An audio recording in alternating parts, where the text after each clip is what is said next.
1. I'm a 24-year-old female, and emailed HR about my boss, Alex, 36-year-old male, and Nikki, 25 and female, my at-the-time fellow lead, about their favoritism, discrimination, and inappropriate behavior. It all started a few months after I got hired. Alex hired a new shift lead, Nikki, 2 months after I was hired, who seemed very nice at first. But the store's atmosphere quickly changed after she came into it. There had been multiple instances where the whole team, and Alex included, had gotten together outside of the workplace to drink and party. At one of these parties, everyone went to a fellow employee's house. I was not drinking, but everyone else was, even if several were underage with Alex's encouragement. Both Alex and Nikki showed up together with food and liquor, and after a while they got very close on while dancing, and it seemed rather inappropriate. Since then, Nikki has begun her management training and was in the office with Alex for hours at a time with the door fully closed and locked. The office is soundproof. It was annoying at first because they would be in there for hours at a time and not even right on the schedule when they would be training. Just up and leave the floor immediately, and would not come back for at least 2 hours, leaving only 2 of us to take orders and make drinks. That's when I started to question their relationship. He always took Nikki's side in arguments that would occur with other leads, even if she was wrong. And he tells everyone else that gossiping isn't tolerated, but told her anything, despite her also gossiping. Nikki got confronted by Luke about her gossiping about other co-workers' financial status, but she said it didn't matter because the co-worker in question grew up with money, and that she was spoiled from the womb. After that, Alex brought me into the office and told me that he was going to go to HR about Luke for gossiping because Nikki told him everything. Nikki also told Alec that Luke and I would talk bad about her behind her back, when we never did, but still got reprimanded for it. She would insert herself into any conversation that Luke and I were having with other co-workers and would cut us off, circulating the conversation back to herself. After a while, Luke and I just got tired of it, so we kept to ourselves. Which I guess to her meant we were talking bad about her. Alex has a reputation for changing people's schedules multiple times without notice, and has scheduled them at times they have specifically blocked off on their availability, telling them that they need to come in or find coverage or they would get a write-up. But his favorites have never gotten any write-ups for being late or had their schedule changed. Moreover, my hours and looks were getting lower and lower, while Nikki was working 50 to 60-hour weeks because she would always stay over her shift. This last instance made me so upset and was the final straw that ultimately made me quit. My ex-coworker and friend, Jay, over the past few months, had several family members pass from COVID, and has been rather depressed because of it, along with the added stress from school. She requested a few days off for spring break to go home and see her family in LA. Alex denied her request and told her to think about her other co-workers who would be left understaffed if she got time off. She took to her private Twitter to complain about her job and Alex, as any normal person would and can do while off company time. Nikki saw this tweet, as she was one of her followers, even liked the tweet, and told Alex about it. She denied it to Jay's face and even seemed offended at the comment. But she was the only co-worker at the time who followed her private account. Alex then brought Jay into the office and told her that he had to find out from a tweet that she was talking shit about him. He went on to state that he knows she has been through a lot recently, but that it's affecting her behavior at work and her work performance. He told her to get it together or leave gracefully. This is completely inappropriate, and is grounds for a discriminatory work lawsuit, and in my opinion is harassment. Alex showed that he is exploiting his position and punishing people for things they can't control. To me, it seems like he's trying to find ways to get people fired, or for them to quit on their own, all while defending his favorites and not treating everyone equally. Jay, who told me this, said that in this meeting with Alex, she told him that she felt out of place at work, and that multiple people, Nikki, seemed not to like her and exclude her from conversations. He then told her in response that there was a reason for that, and that her behavior is poisoning the store. She left the office in tears that day. Like what? How could he say all that to her when she's grieving? I was so done with his behavior and Nikki's, so after not showing up to my next 7 a.m. shift, I later came in that day, around noon, and spoke to Alex in the office about how shitty he was as a manager and that he is biased and creates a bad environment for the workers. After I said my piece, I left after telling him that he and Nikki would be hearing from HR after I told them everything that's gone on in and out of the store. Did I do the right thing going to HR about them? Or did I make a bigger mess for my coworkers and friends, who I was just trying to help? 2. So, let me start with a little info needed for the story. I was explaining our truck ownership and necessity in a sub on Reddit, and thought about this story. So husband and I have a GMC 3500 long bed, extended cab dually. We also have a 16-foot enclosed trailer we need for our business on a regular basis. We haul lumber, cement block, etc. in the truck as well as on another open trailer. As you may have guessed, we are contractors. I was picking up a large amount of items, both small and large, heavy, etc., at the local hardware store. They have a certain amount of space which is designated for contractors near the contractor entrance. Now yes, I know that it is not law, but more of a request, out of respect for the weight and size and amount of items we may purchase at one time. At this particular location there are not very many of these spaces, 2 rows, and only 8-ish spaces deep. One of the rows had a couple of new deliveries, so even less now. So I arrive and see an entitled man and entitled woman in a small truck taking up not 1, not 2, but 4 spaces, by parking diagonally through them. I'm honestly dumbfounded and staring at this truck for a moment when I see another truck pull up. Enter the awesome man. He looks at me, points at the truck, and shrugs. So I point to him, point to the space in front on the passenger side of the truck, then point to myself, pulling a trailer. Point to the space toward the rear, the driver's side of the truck, and smile. Well, awesome man is awesome because he got what I was indicating. Anyone who works in this industry knows another person who works in this industry would not park like this, and honestly, if they did, they deserve worse than this. Awesome man and I are walking into the store, leaving entitled man and entitled woman's truck blocked. We begin chatting, and long story short, we end up shopping together and walking back out together. To be perfectly honest, I had actually forgotten about the man and woman. I had just moved from over 600 miles away, and he had grandchildren around my youngest son's age, so it was nice to learn about the area and fun things for kids to do. When we walk out and get to our vehicles, we are met with a beautiful sight. Entitled man and woman exiting their truck, furious, just livid. The interaction went something like this. Do you know how long we've been waiting out here? What the hell were you thinking? Go figure, it was a girl who just had to park to prove a point with her nasty-ass truck. I'm sorry, may I help you? Yeah, move your damn truck and let us leave. But I parked within the lines, and I have all this to load. The two of them are losing their ever-loving minds. Awesome man decided to help me load the trailer, since I'm a girl and all. Do you really need to help her? Move your truck and you can return to helping her, or that woman.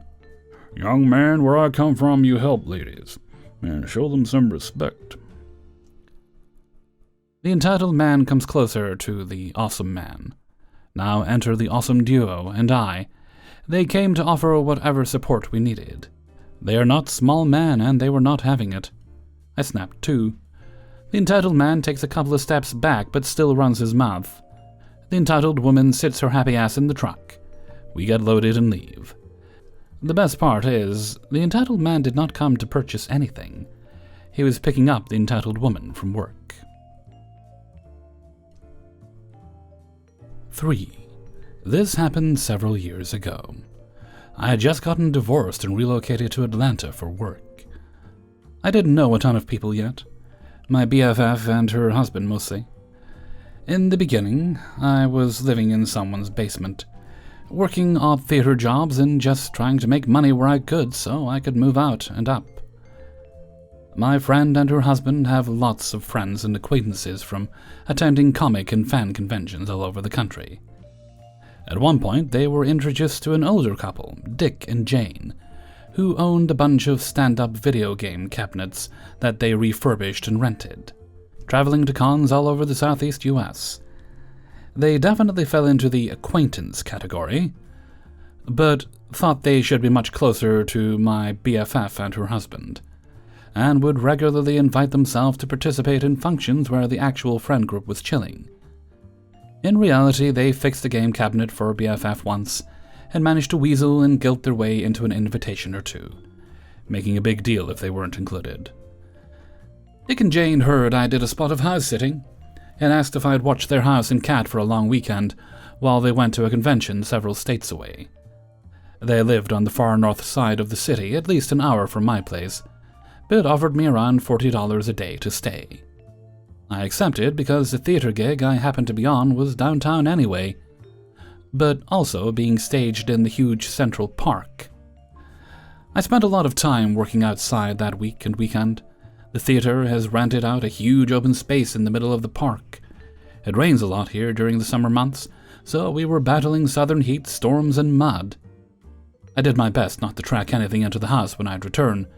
The cat was super sweet, but older and skittish, so I rarely saw her. I'd leave early, return late, maybe eat a microwave dinner, watch a little TV, and go to bed, rinse, repeat.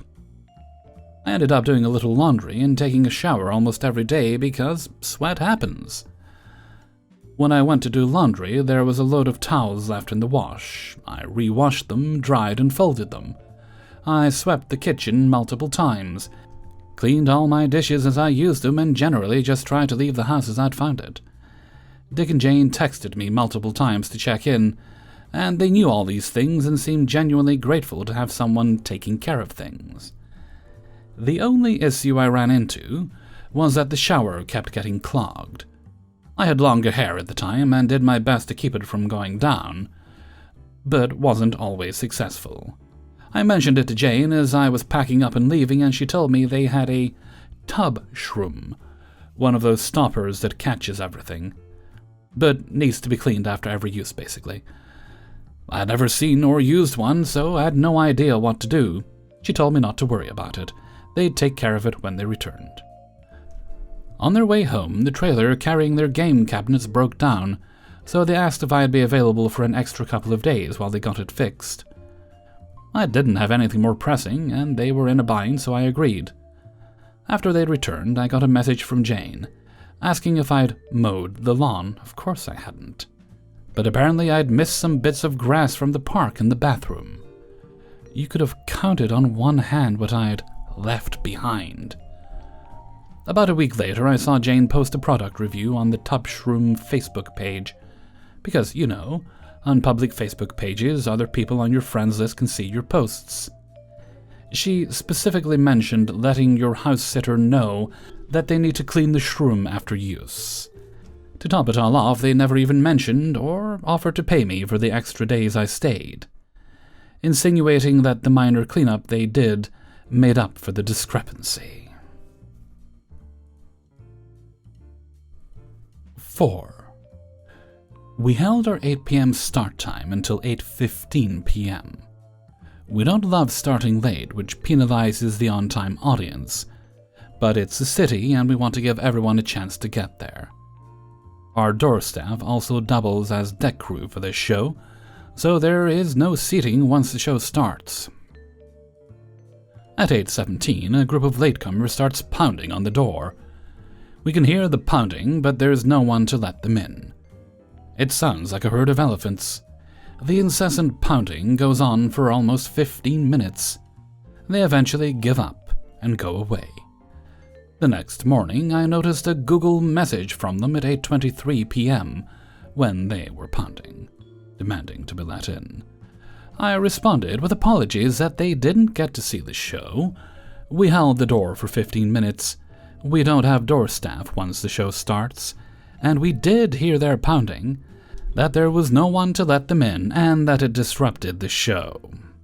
Maybe next time, knock lightly, and if no response, just let it go. It's not really fair to the rest of the audience. That led to a many paragraphs long explanation of how we're doing it wrong, like our understaffing is not their problem, no notice on the door about no late seating, and other business suggestions. they wanted to support their family member in the show, but were not allowed to do that, and demand a refund. They also said that they knew they would be late, just not that late. They had to close their business early to make it a little bit after 8 p.m., but got delayed. I explained that arriving late, disrupting the show, and asking for your money back in no way supports their family member or small theater. If they had informed us they would be late, we would have held the door for them, but they are taking no responsibility for their actions. Regardless, we will be doing our first experimental, non-published live stream tonight, and they are welcome to that private, not available to anyone else, link. They respond that they are not okay with the tone of the first message, and that all they want to know is how to get their money back for services not rendered. I reiterated, "You're welcome to watch the live stream, you will not be receiving a refund." Thing is, this happens all the time. And most often the loudest late-arriving complainers know someone in the show. We once had a costume designer fly in from Houston, arriving right after the second act started and was pounding on the door for over 30 minutes while I was in the tech booth. I had a break between cues and ran down to the front door to ask them to stop pounding when I learned who it was and they demanded to be let in. A little while later, the producer did give them their money back. I know because they wrote to me and told me how they got a hold of someone with tact and common decency. Then they said, "I'm sure your life experiences are what shaped you. I suggest therapy." They listed their email address as if I was going to send them the livestream link. I'm furious. Rewarding this behavior is the problem. How can they brag and feel good about ripping off a small theater, and their very family members in the show? We could have sold their seats, but we held them and fulfilled our end of the bargain. Their end of the bargain was to arrive on time or just not come. I'm about to paint no late seating on the door big enough to see from outer space, but we all know people don't read. And just to clarify, when folks go to buy a ticket, it says on the ticket page, door time, show time, no late seating. When they buy the ticket, it says door time, show time, no late seating. And 2 days before the show, they get an email saying door time, show time, no late seating. We often put something on the actual door that says no late seating, please don't knock, but sometimes it gets forgotten in the pre-show excitement and anxiety. Entitled people who know cast members believe they are special and rules don't apply to them. They know someone. 5. Well, it finally happened to me. I'm not certain this is more of an entitled, selfish, or just a run-of-the-mill Karen story, but here goes. A few weeks ago, I, a 39-year-old male, was on a work trip and went to a restaurant to get a meal at a casual-type local place. Since I had a few hours to kill, I decided to dine in rather than get takeout. It was early afternoon, and the place was around 60% full. The hostess seated me at a two-top. Before I even sat down, I asked her for directions to the restroom, so I could wash my hands before eating. I left my ball cap on top of the menu on the table, mainly so any server would know someone was seated. After the less than 2 minutes it took me to go wash my hands, I returned, and found my table and one of the 2 chairs gone, my hat and the menu included. I turned around to look for a server when I noticed that a nearby booth had a two-top table with 1 chair pulled up to it. There were 5 people seated and only 1 at the two-top. On the floor a few feet away, I noticed my hat. When I approached to pick up my hat, I asked the people sitting if they moved the table. A woman in the booth, Karen, responded that a friend showed up, so they needed a larger or additional table, and this one wasn't being used. I responded that I had been seated there and I was using it, and left my hat on the table to indicate that while I washed my hands. She responded that there was no hat on the table. When I asked how my hat ended up on the floor, picking it up and pointing to it next to her table, she said she never saw it. At that point, I noticed a waiter, so I gestured for him to come over. I explained that this party moved my table over to their booth. I said I had no problem if they wanted to use one of the chairs for their additional guest, but that I would need that table. Karen cut me off at the end and said to me, not the waiter, that I should just find another table since they were already using it. I responded to the waiter that I was using it, which is why I had left my hat there while I washed my hands. At this point, the other woman who was sitting at my table started to get up, presumably to give me the table back, but Karen immediately said, "Don't you dare!" to her, then stared at me and the waiter as if daring us to respond. The waiter started to say he was sure they could find her another table. She cut him off with a typical Karen response, "We're not giving up the table, and I need to speak to your manager." This is when I decided I really liked the waiter and would give him a nice tip. He responded that he wasn't going to waste the manager's time on a complaining Karen, and told her the options were to give me back the table or to go eat somewhere else. I'm not sure how, but it worked, except for the staring daggers and muttered comments which I found amusing. She did not appreciate my periodic smirk or chuckle in response. Looking back, maybe I could have just moved, but I also assumed it was an innocent mistake until Karen opened her mouth and hit me with that patented attitude.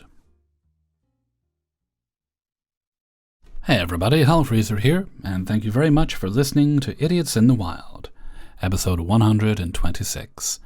And thank you very much to everybody who allowed me to use their stories in this video. Before you go, please do poke the like button.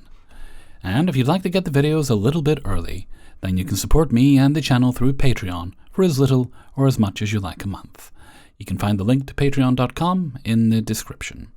You'll also find the link to the Hellfreezer merchandise store if you've been having a craving for sweet, sweet Hellfreezer merchandise. I mean, we are inching closer to Christmas. Maybe you've got a loved one in your life who would really appreciate one of those Hellfreezer hoodies. And you can also make donations during streams or videos like this one if you wish to do so. And while this is not required, it is appreciated and helps keep the rabid badgers from the door. Budget cuts, we don't have wolves anymore, I'm afraid. Anyway, let's see. I don't think there's any other business today, so let's move right along to Hellfreezer's question of the day. And today's question is: are there any actors who you frequently confuse for other actors?